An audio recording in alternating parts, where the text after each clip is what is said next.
Since Rob and Craig are off watching hockey, there's no live show this week. And I'm here, naked, in front of the mic. Oh well, here's another RoadCast. Hope you enjoy. I'm just gonna diddle my skittle and listen to it.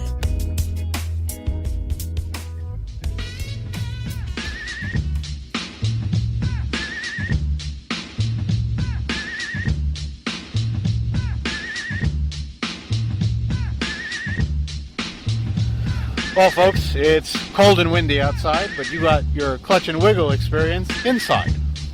Episode 10 of this little RoadCast that we do during hockey game travels comes to you live from the Clutchmobile. Yes, the Clutchmobile. You like that? Which is warmer than the outside. Cold and windy out, clutch and wiggle in. And by in, I mean warmer. I mean, like, in the car where it's warm. Oh, I thought you were making a vagina reference. No. It's not moist in here. Moist. Yeah. For real? Yep. You had to go moist. Uh-huh. Wait, like you wouldn't have. Don't lie to me. It didn't come to my head as quickly as it did yours. What'd I do? I don't know why you think moist too often, but... So I got a question for you. Yeah. Do we expect way too fucking much from fast food joints? If your interpretation of that question is I order food, I expect you to take my money, make proper change, and get the food I ordered, if that expectation is above and beyond what I should be getting, then I guess we're wrong. I bring it up, and I thank you for your choice there, your answer. I made a recent trip. I mean, a few episodes ago, we talked about the calorie counts that we have on a Thursday night when we do a live show, and it just being fucking a magnanimous, artery blowing up, inducing fun time. I'm still working off those calories, by the way. Months later? Weeks later. So I go and hit up Sonic recently to get my breakfast burritos and tots, as I usually do, and my soda diet, that is.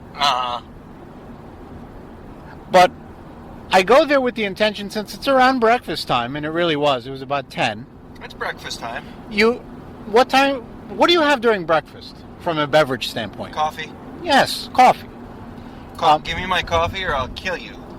Coffee. Sometimes you can get that angry, yes. Violent. Violently angry. Violent, yeah. So no, not angry, just violent. Okay. So you would think at 10 in the morning it is a time of beverage to purchase coffee, right? Am I wrong so far? You know what? Any time of day is a good time for coffee. I went out and had coffee Saturday night. Okay. Decaf. Of course, for you, because you can't sleep. Yeah. So I go and I order my food. Oh, what would you like to drink? How about a large coffee to go with that? Oh, I'm sorry. The coffee machine is broke. Wah, wah, wah. The coffee machine is what? Well, unbreak that bitch. Bitch. And this is where this question arose from. Do I expect way too much from a fast food joint, thinking it is breakfast time, I would like coffee, and I hear the coffee machine is broke? Well, I have a couple of questions to ask here. A fast food joint that specializes in providing fast delivery of food and beverage only has one coffee machine to begin with? True. That's surprise number one. Surprise number two is brewing coffee isn't exactly nuclear science.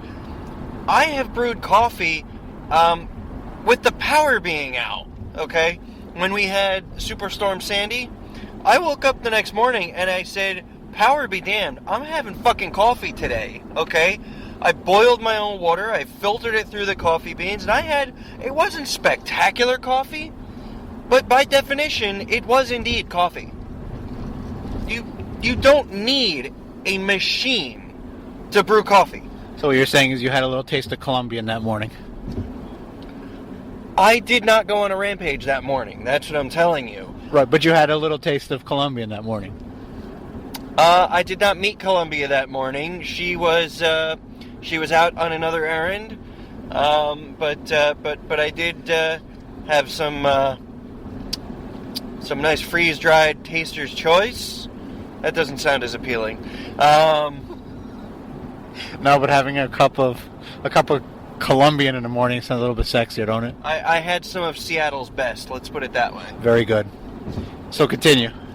No, brewing coffee is not complicated. You heat water, you get the coffee beans in a filter, and you pour the water through the coffee beans and let it filter through. It's that simple of a process. No real mechanism is required for it. When they say that the coffee machine is broken, the first thing I go to, since I'm all fucking hoity-toity, is fucking Sonic has a Keurig?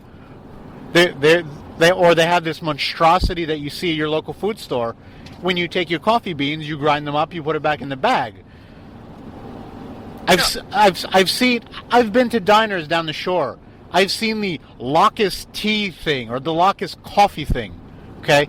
It's not like you said. You grind beans, you put it through a filter with hot water, instant coffee. No, they just have a larger commercial-sized contraption. Instead of your 3 to 4 cups for yourself, it would brew probably, 12 cups plus. So essentially one that you would see at my own family parties. I don't know. I haven't been to those. Well, hopefully soon you will. Okay. But yeah, I go... Wait, will they have coffee? I'll make sure I get like the 24 cup. 12 cup for the family, 24 just for you. I only need 2 big cups. Was that a tit reference? Yes. Yes, that was a big tit reference. I think I might entitle this show The Big Tit Reference. Nothing more than 2 handfuls, though. That's how I like my coffee. With a little cream and a lot of sugar? Or lots of cream and a little bit of sugar? How about a lot of milk and a lot of Trojans? That doesn't sound like it goes very well with coffee. Do you milk them like udders to get it out, or? I've never had to milk coffee through udders. No, I have brewed coffee before, but udders have never once been involved. I don't know what you're talking about. Milking tits for the coffee. No, I prefer non-dairy creamer. Make a yeast infection joke with that, but I'll digress. So, thank God. That would have been awful. So, Sonic doesn't have coffee for breakfast. So where did you go for coffee? Because I know you didn't just say, oh, okay, and not have coffee. No, I got soda. I settled for second best and got coffee. Yes. Wow. Not me. I'd be like, give me a fucking coupon for free coffee, because now I'm fucking suffering. I'm not a rebate monster like yourself. I get what I want. So, I got the soda, I went home, and I made myself a cup of coffee. With the Maxwell House teabag coffee. Yes, I teabag my coffee. Insert your joke here. Dip it once for you, dip it twice for me. Your coffee. I'll work on that one. Yeah, we'll fix that in post-editing. So... Now, when you were done coffee bag in the tea bag, did you throw it against someone's chin? No, there's nobody around except the cat, and I'm not teabagging the cat's face. I don't think he likes coffee. He doesn't like the smell. No, but apparently there's other smells that he's okay with. So Sonic doesn't have coffee. There are times you go to your local burger joint and you say, well, do you have the number 5? Oh, no, sorry, like, we're out of cheese. Like, I had that happen with the Burger King ripoff for their McRib. Like, oh, would you like the Midwestern Memphis rib, not McDonald's McRib? It was on the menu, and it was like, oh, yeah, let me try that rib thing. Oh, we don't have that anymore. It's like, well, all right, well, why is it on your menu then? yes. We don't have it anymore. It's like, all right, we already established that much. Like, there's one of two problems here. Either I'm not communicating to you right, or you're just stupid and don't know how to communicate back. A little bit from column A, a little bit from column B.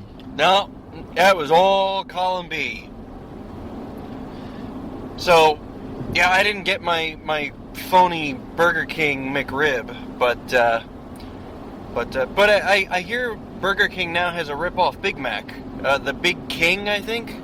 So I'll have to give that a whirl before that one, runs out of stock or whatever the hell it is they call it in Burger King land. So, do we expect too much from our fast food joints? I mean, I expect there to be coffee at breakfast. You expect there to, if there's a picture on the menu, you expect to have that in stock and in your stomach and out your ass, hopefully, in the next day or so. No, it's not even that I expect them to have it, have it available. But if you're not going to serve it ever again, take it off your menu. These menus are not, the old-fashioned menus like they were before. They're all flat-screen TVs. Change the goddamn picture. Very true, very true. Minimum wage nitwit. Hey, enough with the name-calling. These people, earn a tough day's pay to pay for their Xbox games. Apparently, it's not even enough for that. Which is stupid. So apparently we do set our fast food joints at a higher capacity than perhaps the bitch in the kitchen with an apron on making your burger. But you know what? I will say this. You think back, you and I can on a limited basis, but there are other people who could think back a lot further and say, the level of service that I used to get at those places was 1,000 times better than the service I get now. They have no idea what they're doing. Even as I'm sitting at the window getting my dinner before I came over to your house, it's, well, for your chicken McNuggets, you get 1 packet of sauce for 4 nuggets, you get 2 packets for 10, and you get 3 packets for 20. If you want more, you gotta pay 25 or 35 cents each. And it's like, seriously? Like, for me asking you for 1 extra packet of sweet and sour, you're gonna go belly up? You can't afford your health insurance for your employees? I mean, are you seriously trying to convince me of that? Apparently, yes. Apparently they're just trying to jip you left and right for your sweet and sour nuggets. But for the 5 people a month that ask for, hey, can I have more sauce? Alright, so it's $3 a month. Don't they realize that the amount of time it takes to ring up a 35 or a 25 cent item costs you more money than what you're charging for that item? So apparently I think the end result to this is we should be boycotting fast food joints because they don't serve us in the manner we wish to have them in. Oh, please, I'm going to stop going and getting fast food. Never. It's an Never option. Going to happen. It's just not going to happen, with my lazy and constantly moving lifestyle, I can't always cook my own food. I will say I do a pretty decent job, but there's times where it's just, listen, I'm hungry, I don't have time to make anything, I'm going to drop $3 and I'm going to get something cheap to eat. Oh, okay. I thought you were talking about pussy. No, I haven't seen that on a drive-thru menu yet. Well, speaking of pussy, it's a good segue. You texted me something earlier before we were discussing items for the show. Okay. Something about Sabretooth Porn. Oh, yeah. Oh, wow. You really twisted the shit out of that. Jesus. Yes. That was bad. Yeah, no, I had a nail. I got a nail caught in the tire of my car. The rear tire of the car. And I noticed that the tire was losing air because I have one of those newfangled cars where it actually tells you the exact air pressure of your tires. What are you, fucking rich? No. Would you steal the car? I can't talk about it until the case is over. But we are going to Newark, so you never know. Anyway. Hey, okay. So, no, it just told me, all right, tire pressure's low, all right. Well, I went to fill it. I was having issues filling it and keeping it filled with air, so I said, all right, fuck it. I have to bring this to a shop so they can, hopefully patch it or plug it is what they typically do, if they can. But as I'm inspecting the tire, trying to find where the problem is, I find the nail. The nail that's in this tire is a fucking Sabretooth. It's a monster. It's about as thick as a pen. Okay? Pen's pretty thick. Alright, the nail was about the shaft of the nail. Not the head of the nail. Was about as thick as a pen. I don't know where I found this thing. I don't know how it missed the front tire and ended up prison shanking the back tire of my car. But there was no way that I could just keep riding around with this thing forever. So I brought it to the tire joint today, and I will say that the service was very good. And after being there about 20 minutes, the guy came out and he said, listen, we can't plug that tire. He said that the nail went in at an angle. It's a big nail. He goes, it's close to the end of the tread where we're not even really confident that a patch or a plug is really going to last. We don't want you blowing out your wiggle mobile tire and falling into a ditch and dying. We don't want you blowing a lot of hot air out and causing a scene. So scene or seam? Either one. So I said, all right. I said, so I'm looking at a new tire. Talk to me. Well, I don't have it in stock. I said, yeah, that doesn't surprise me either. And it's going to be, for one tire, $220. I looked at him. I said, are you fucking kidding me? I'm like, for one tire? You can steal one for cheaper. I'm like, I put 4 of them on the car before this for $400. Labor and everything. I'm like, is this an odd size tire? Yeah, that's wonderful. And I said, wait a minute. Show me the quote. The tire itself was like $170. It's labor, tire disposal fee. There's a valve fee. Because the tire is actually hooked up to the computer, there's some kind of like fee to reconnect it to the computer and reset the computer. And then there's a $20, fuck you fee. Feel good, tire warranty. He's like, well, I did put the tire warranty on there, but if you get a nail in it anytime over the next 3 years, I'm like, take it off. Are you sure? I'm like, take it off. I'm like, I don't expect to hit a friggin' nail again. I'm like, I haven't hit a nail in probably 10 years. Now, alright, so it went from 220 to 200. I'm like, alright, so now I gotta leave my car. And he was good. He said, nope, we put, almost an accident. So, he put the spare tire on, which looks so awkward. It does. I commented as we left the driveway. It looked like a retard car now. Oh, it totally does. It looks like a clown car tire on a not clown car. Kinda. But, yeah, the tire looks like it's half the size. It looks like the ghetto tire you see people driving around, like in Newark. If we look around long enough, I'm sure we'll find its twin. I don't want to look lost. That's the problem. No. Well, we won't look lost because we're actually looking for something that we're probably going to find very easily. Well, street corners are coming up soon, so. Hey, and I got some quarters too. So, like, they were good about it, and he's like, listen, you don't have to leave the car here. We put the spare tire on. You can drive around for a few days. We'll keep, the tire, the bad tire in the rim here. He goes, I might have it as early as tomorrow morning, and I'll just call you so you can come in, and we'll just throw it back on. So it is expensive. So what's tomorrow's cost going to be when you have to bring the car back? $200. No, that was $200 today for buying it. What about tomorrow when they have to work on it? Installation. He said everything was $200, which is fine. So it's like, okay. Well, gee, I guess Craig's buying himself a new fucking tire for his car for Christmas. Yay! I found that outrageous for any kind of SUV where essentially for a car you would spend that much on 4 tires. This is a brand new vehicle to which you are spending 4 for 1. So, and the fact of you're buying 1 tire.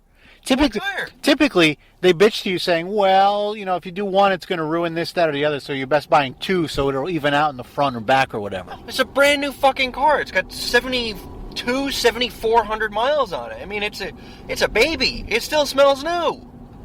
But I'm surprised he didn't screw you over with another $200 for the other tire, too. But, doing one is fine, but to have a $200 fucking hit on your wallet, fuck that.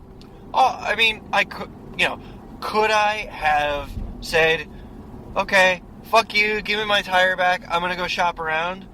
Or am I just going to say, you know what, fine, order the fucking tire, I'll come back tomorrow, the place is close to where I live, I don't have to drive all over hell and creation trying to get a deal on a tire, so I save, $20 on the tire?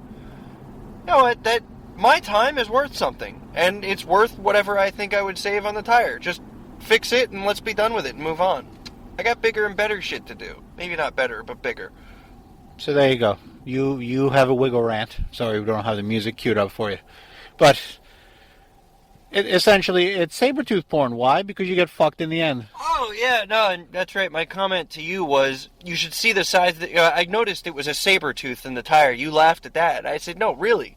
This thing looks like it should be in fucking nail porn, or something to that effect.